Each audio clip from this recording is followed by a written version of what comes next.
എല്ലാവർക്കും നമസ്കാരം. ഞാൻ സരിതാ മഹേശ്വരൻ. ഇന്ന് ശ്രീകൃഷ്ണവിലാസ മഹാകാവ്യത്തിൻ്റെ 9ാമത്തെ സർഗത്തിലെ 81, 82 എന്നീ 2 ശ്ലോകങ്ങളാണ് നമ്മൾ പഠിക്കാൻ പോണത്.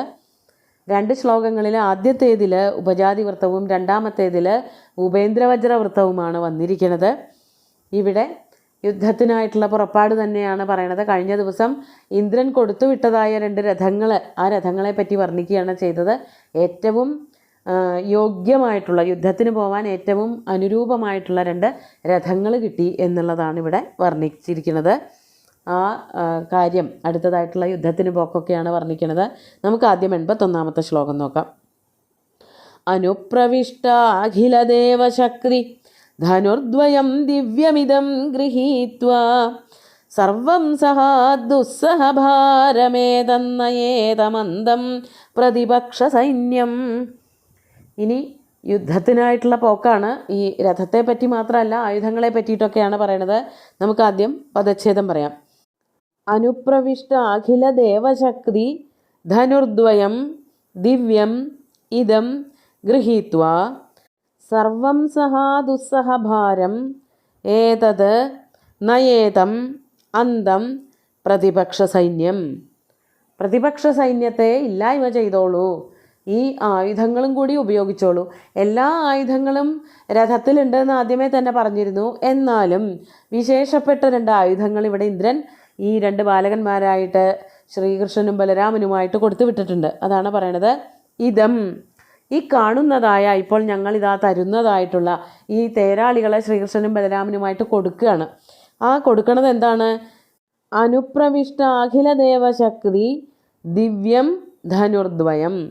ധനുർദ്വയം 2 വില്ലുകൾ, 2 വില്ലുകളിൽ ഒന്ന് ശ്രീകൃഷ്ണനും ഒന്ന് ബലരാമനും കൊടുത്തു. അതെങ്ങനെയുള്ളതാണ്? ദിവ്യമാണ്, ദേവലോകത്ത് നിന്ന് പ്രത്യേകം കൊടുത്തയക്കപ്പെട്ടതാണ്. മാത്രമല്ല, ആ കൊടുത്തയക്കപ്പെട്ട വില്ലിൽ എന്തൊക്കെ ശക്തികളാണുള്ളത്? അനുപ്രവിഷ്ട അഖില ദേവശക്തി. അനുപ്രവിഷ്ടം, പ്രവേശിച്ചതായിട്ടുള്ള അഖില ദേവശക്തി, എല്ലാ ദേവന്മാരുടെയും ശക്തി, അവരുടെ കഴിവുകൾ മുഴുവനും ഈ വില്ലിലേക്ക് ആവാഹിച്ചെടുത്തിട്ടുണ്ട്, വില്ലുകളിലേക്ക്. അങ്ങനെയുള്ള വില്ലുകളാണ് ശ്രീകൃഷ്ണനും ബലരാമനുമായിട്ട് ഇന്ദ്രൻ കൊടുത്തയച്ചത്. അനുപ്രവിഷ്ട അഖില ദേവശക്തി ദിവ്യം ധനുർദ്വയം, ദിവ്യമായിട്ടുള്ള ഈ 2 വില്ലുകൾ, അവ രണ്ടും ഗൃഹീത്വ, നിങ്ങൾ 2 പേരും സ്വീകരിച്ചിട്ട് സർവം സഹാ ദുസ്സഹഭാരം ഏതത് പ്രതിപക്ഷ സൈന്യം. സർവം സഹാ ദുസ്സഹഭാരം. സർവം സഹ എന്ന് പറഞ്ഞാൽ ഭൂമിയാണ്, എല്ലാം സഹിക്കുന്നവൾ. എന്തൊക്കെ ആക്രമണങ്ങളും ഉപദ്രവങ്ങളും ഒക്കെ നമ്മൾ അങ്ങോട്ട് കൊടുത്താലും തിരിച്ച് ഒന്നും ചെയ്യാത്തവൾ, എല്ലാം സഹിച്ചിരിക്കുന്നവൾ ഭൂമിദേവി. ആ ഭൂമിക്ക് ഉണ്ടാകുന്നതായ ദുസ്സഹമായ ഭാരം, അതാണ് സർവം സഹ ദുസ്സഹഭാരം. ഏതത്, ആരാണ് ഈ സർവം സഹയ്ക്ക്, ഭൂമിക്ക് ഇത്രയ്ക്കധികം ഭാരം ഉണ്ടാക്കി കൊടുക്കുന്നതെന്നാണെങ്കിൽ പ്രതിപക്ഷ സൈന്യം തന്നെ. ശ്രീകൃഷ്ണൻ്റെയും ബലരാമൻ്റെയും സൈന്യങ്ങൾ യാദവന്മാരാണ്, മധുരാപുരിയിലെ സൈന്യമാണ്. പ്രതിപക്ഷ സൈന്യം എന്ന് പറയുന്നത് മഗധയിലെ രാജാവായിട്ടുള്ള ജരാസന്ധനും ജരാസന്ധൻ്റെ സൈന്യങ്ങളും.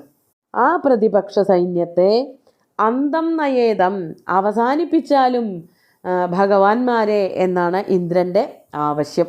ആ ആവശ്യങ്ങൾ 2 പേരും, തേരാളികൾ 2ഉമായിട്ട് ഇവിടെ വന്ന് പറയണമെന്നേ ഉള്ളൂ.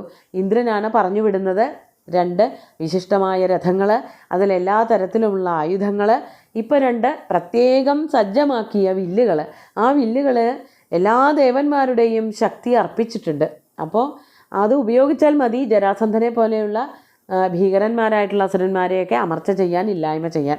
അതുകൊണ്ട് ഈ വില്ല് ഉപയോഗിച്ച് ഈ രഥത്തിൽ കയറിയിട്ട് യുദ്ധത്തിന് പോകണം എന്ന്. അങ്ങനെ വെറുതെ പോയാൽ പോരാ, ഈ പ്രതിപക്ഷ സൈന്യത്തെ ഇല്ലായ്മ ചെയ്യണം. മഗധ രാജ്യത്തിലെ രാജാക്കന്മാരെയും സാമന്ത രാജാക്കന്മാരടക്കമുള്ളവരെ എല്ലാവരെയും, അതുപോലെ അവിടുത്തെ സൈനികന്മാരെയും ഒക്കെ വധിക്കണം എന്നാണ് ഇവിടെ ആവശ്യപ്പെടുന്നത് തേരാളികൾ വഴി ഇന്ദ്രൻ. നമുക്ക് 82ാമത്തെ ശ്ലോകം കൂടി നോക്കാം.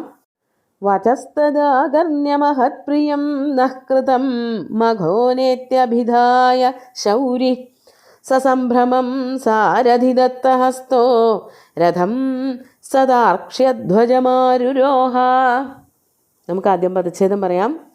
വച തത് ആകർണ്യ മഹത് പ്രിയം ന കൃതം മഘോന ഇതി അഭിധായ ശൗരി സസംഭ്രമം സാരഥിദത്തഹസ്ത രഥം സദാർക്ഷ്യധ്വജം ആരുരോഹ.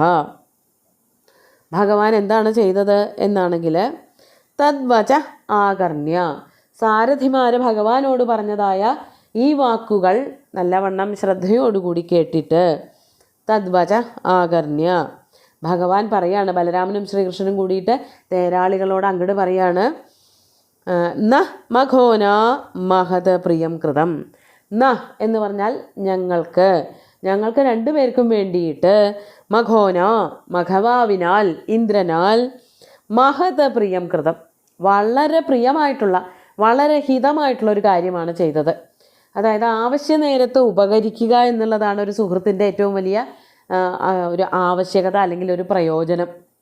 അതെല്ലാം കഴിഞ്ഞിട്ട് ഞാൻ അത് ചെയ്തു തരായിരുന്നു, ഇത് ചെയ്തു തരായിരുന്നു, ഇങ്ങനെയൊക്കെ ആയിരുന്നു അല്ലേ ഞാൻ ചെയ്യേണ്ടത് എന്നൊക്കെ പറയുന്ന ഒരു സുഹൃത്തിനെ കൊണ്ട് പ്രത്യേകിച്ച് കാര്യമൊന്നുമില്ല. ഈ സുഹൃത്ത് ആയിട്ടിരിക്കുന്ന ആൾ മറ്റൊരാൾക്ക്, ആരാണോ തൻ്റെ ഏറ്റവും അടുത്തൊരു സുഹൃത്ത്, ആ ആൾക്ക് ഇപ്പോൾ എന്താണോ ആവശ്യം അത് ചെയ്തു കൊടുക്കുക എന്നുള്ളതാണ് ഏറ്റവും വലിയ സുഹൃത് ബന്ധം. അതാണ് ഇവിടെ പറയണത്. മഘവാവ് എന്ന് പറഞ്ഞാൽ ഇന്ദ്രൻ നമുക്ക് ഇപ്പോൾ എന്താണോ വേണ്ടത് അതാണ് ചെയ്തു തന്നിരിക്കുന്നത്. നമ്മുടെ മനസ്സ് വായിച്ചു എന്ന് പറയണത് വെറുതെയല്ല. ന മഘോന മഹത് പ്രിയം കൃതം, നമുക്ക് വേണ്ടി ഏറ്റവും പ്രിയമായിട്ടുള്ള ഒരു കാര്യമാണ് ഇന്ദ്രൻ ചെയ്തത് എന്ന് പറഞ്ഞുകൊണ്ട് ഇതി അഭിധായ ഇപ്രകാരം പറഞ്ഞുകൊണ്ട് ശൗരി ശ്രീകൃഷ്ണൻ സസംഭ്രമം വളരെ വേഗത്തിൽ തന്നെ പരിഭ്രമത്തോടു കൂടിയിട്ട്, അതായത് യുദ്ധത്തിന് പോകാൻ നേരമായി, വെറുതെ നേരം കളയാനില്ല. ഇവർ വേറൊരു രഥത്തിലായിരുന്നല്ലോ, ശ്രീകൃഷ്ണനും ബലരാമനും മറ്റൊരു രഥത്തിലായിരുന്നു ഇരുന്നിരുന്നത്.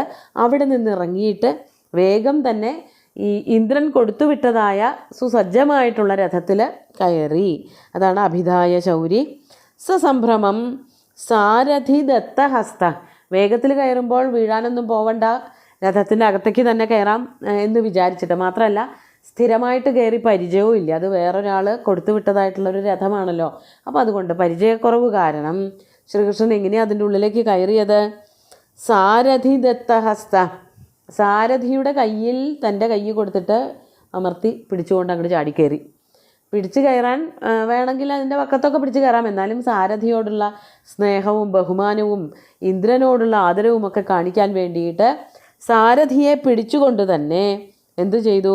സതാർക്ഷ്യധ്വജം രഥം ആരുരോഹ, താർക്ഷ്യനോടുകൂടിയ രഥത്തിലേക്ക്, കൊടിമരത്തിൽ ഗരുഡൻ ഇരിക്കുന്നുണ്ട്. അന്ന് മുതലാണ് ഈ ഗരുഡൻ ഇരിക്കുന്നതായ കൊടിമരത്തിൽ ഗരുഡൻ്റെ സാന്നിധ്യമുള്ളതായ രഥം ശ്രീകൃഷ്ണൻ ഉപയോഗിക്കാൻ തുടങ്ങിയത്. അങ്ങനെ ഗരുഡധ്വജനായി തീർന്നു ശ്രീകൃഷ്ണൻ. ഗരുഡനാൽ അങ്കിതമായിട്ടുള്ള കൊടിമരം, ആ കൊടിമരത്തോടു കൂടിയ രഥത്തിലേക്ക് ഭഗവാൻ ആരുരോഹ, ഭഗവാൻ കയറി. അപ്പോൾ ശ്രീകൃഷ്ണൻ ഈ രഥത്തിൽ കയറിയപ്പോൾ സ്വാഭാവികമായിട്ട് അടുത്ത രഥത്തിൽ ബലരാമനും കയറിയിട്ടുണ്ട്. അത് അടുത്ത ശ്ലോകങ്ങളിലാണ് വർണ്ണിക്കുന്നത്. ശ്രീകൃഷ്ണൻ വളരെ സന്തോഷത്തോടു കൂടിയിട്ട് ഇന്ദ്രൻ കൊടുത്തയച്ച രഥത്തിൽ ഈ തേരാളിയുടെ കയ്യും പിടിച്ചുകൊണ്ട് അകത്തേക്ക് കയറി. ബലരാമൻ എന്താ ചെയ്തതെന്നുള്ളത് അടുത്ത 2 ശ്ലോകങ്ങളിലാണ് വർണ്ണിക്കുന്നത്. നമുക്കിപ്പോൾ ഈ 2 ശ്ലോകങ്ങളും ഒന്നുകൂടി ചൊല്ലി നോക്കാം. അനുപ്രവിഷ്ട അഖിലവേദശക്തി ധനുർദ്വയം ദിവ്യമിദം ഗൃഹീത്വാ സർവം സഹാദുസ്സഹഭാരമേതന്നയേതമന്ദം പ്രതിപക്ഷസൈന്യം വചസ്തദാ കർണ്യമഹത്പ്രിയം നഃ കൃതം മഘോനേത്യഭിധായ ശൗരി സസംഭ്രമം സാരഥിദത്തഹസ്തോ രഥം സദാർക്ഷ്യധ്വജമാരുരോഹ. സസംഭ്രമം എന്നൊക്കെ പറഞ്ഞത് ആ പരിചയമില്ലായ്മ, പുതിയൊരു രഥത്തിൽ കയറാൻ പോകുമ്പോൾ ഉള്ളതായ പരിചയക്കുറവ്, പെട്ടെന്ന് തന്നെ യുദ്ധസ്ഥലത്തിലേക്ക് മഗധയുടെ രാജാവായിട്ടുള്ള ജരാസന്ധനും മറ്റ് സാമന്ത രാജാക്കന്മാരും ഭടന്മാരും ഒക്കെ എവിടെയാണോ നിൽക്കുന്നത് അവിടേക്ക് ചെന്നെത്താനുള്ളൊരു വെമ്പൽ, അതുകൊണ്ടൊക്കെ കൂടിയിട്ടാണ് ശ്രീകൃഷ്ണൻ സംഭ്രമത്തോടു കൂടിയിട്ട് ആ രഥത്തിലേക്ക് കയറി എന്ന് കവി വർണ്ണിച്ചത്. താർക്ഷ്യൻ എന്ന് പറഞ്ഞാൽ ഗരുഡനാണെന്ന് എല്ലാവർക്കും അറിയാം. താർക്ഷ്യൻ എന്ന് പറഞ്ഞാൽ കശ്യപൻ എന്നൊരർത്ഥമുണ്ട്. താർക്ഷ്യസ്യ അപത്യം പുമാൻ താർക്ഷ്യ, താർക്ഷ്യൻ്റെ അപത്യം അതായത് മകൻ താർക്ഷ്യൻ എന്ന് തന്നെയാണ് അറിയപ്പെടുന്നത്. ഇനി തൃക്ഷസൂനു എന്നൊക്കെ നാരായണീയത്തിൽ പറഞ്ഞു കേട്ടിട്ടുണ്ട്. തൃക്ഷൻ എന്ന് പറഞ്ഞാൽ കാശ്യപനാണോ, കാശ്യപ പ്രജാപതിയാണോ, കാശ്യപ പ്രജാപതിയുടെ അച്ഛനാണോ എന്നുള്ളതൊന്നുകൂടി നോക്കണം. എന്തായാലും തൃക്ഷൻ്റെ പുത്രൻ താർക്ഷ്യൻ എന്നുള്ളത് ഒരു തദ്ധിത പ്രയോഗമാണ്. അപ്പോൾ ഗരുഡൻ എന്നാണ് അർത്ഥം. ആ ഗരുഡനാൽ അങ്കിതമായിട്ടുള്ള രഥത്തിലേക്ക് ശ്രീകൃഷ്ണൻ കയറി എന്ന് പറഞ്ഞുകൊണ്ട് ഈ 2 ശ്ലോകങ്ങളും അവസാനിപ്പിക്കുകയാണ്. സുന്ദരമായിട്ടുള്ള 2 ശ്ലോകങ്ങളും ഭഗവാന്റെ കാൽക്കൽ അർപ്പിച്ചുകൊണ്ട് ഗുരുവായൂരപ്പനെ സാഷ്ടാംഗം നമസ്കരിച്ചുകൊണ്ട് എല്ലാവർക്കും ശുഭദിനം നേർന്നു നിർത്തട്ടെ. നന്ദി.